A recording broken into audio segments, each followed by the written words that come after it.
right now. Pittsburgh's best sports show is about to begin.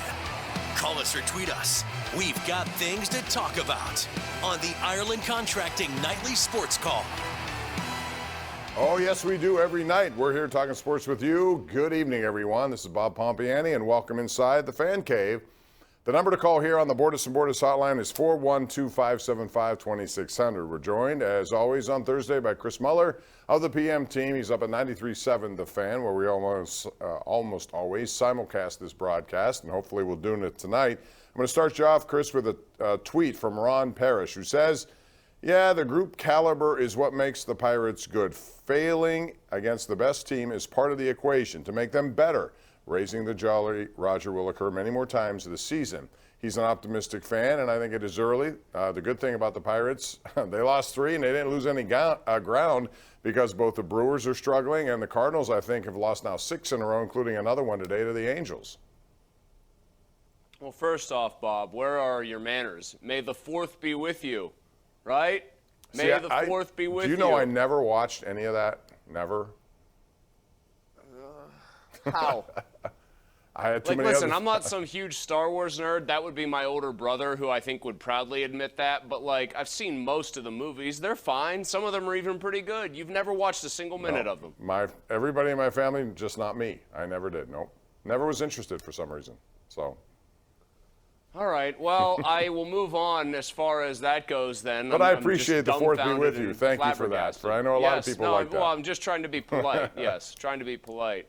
I toggled between Return of the Jedi and Maple Leafs and Panthers, and I don't know which cause appeared more hopeless, the Rebels trying to destroy the shield generator or the Maple Leafs trying to actually win a game at home in this series. Anyway, as for the Pirates, I'm not pessimistic about them, but I think they ran into a buzzsaw. I think they ran into pretty clearly the best and most balanced team in baseball, one that doesn't have a single player over 8 home runs, but yet leads the league with 67. They pitch it well. They field it well. They run the bases well. They outdid the Pirates at everything in this series. And really, I thought the Pirates looked outclassed for most of it, but that's to be expected. I think this is going to be a really telling 6-game stretch at PNC Park, because you have a very good Blue Jays team coming in, one of only 2 that has taken 2 of 3 from the Rays so far on the year in a series. And you've got to right the ship quickly here, because the rest of the NL Central is not going to keep losing baseball games so that you don't surrender any ground.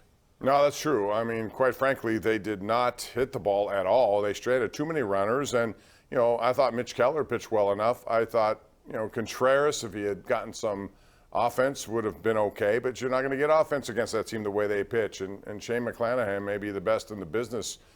So there's nothing wrong with the fact that they lost. It's just the fact that they played so bad defensively in the first 2 games that bugged me more than anything, because they weren't supposed to, do that. If you're going to beat this team, you got to be on top of your game, all parts of your game. And they had too many blunders in the field, and then combine that with the lack of hitting, and all of a sudden you get swept.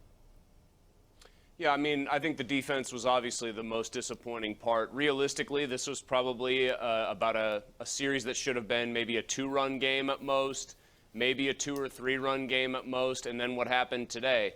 But it looks a lot worse. I think it'll tell us a lot about Derek Shelton as a manager. I don't think he necessarily passed his first test at all, where he had to make some high-profile decisions in high-pressure games in this series.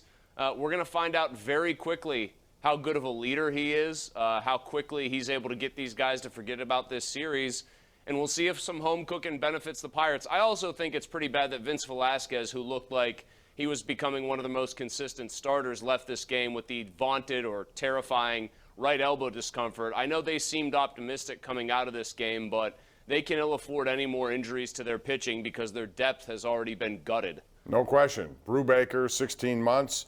You also have Mike Burrows down there in the minors, who is supposed to be somebody who at some point would be up. He has his issues, and now this.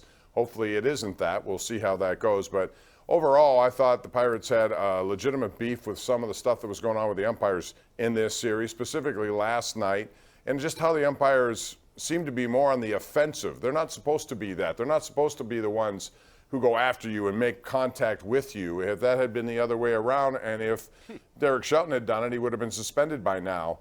That stuff gets to me a little bit. I don't like watching umpires who are that aggressive against managers.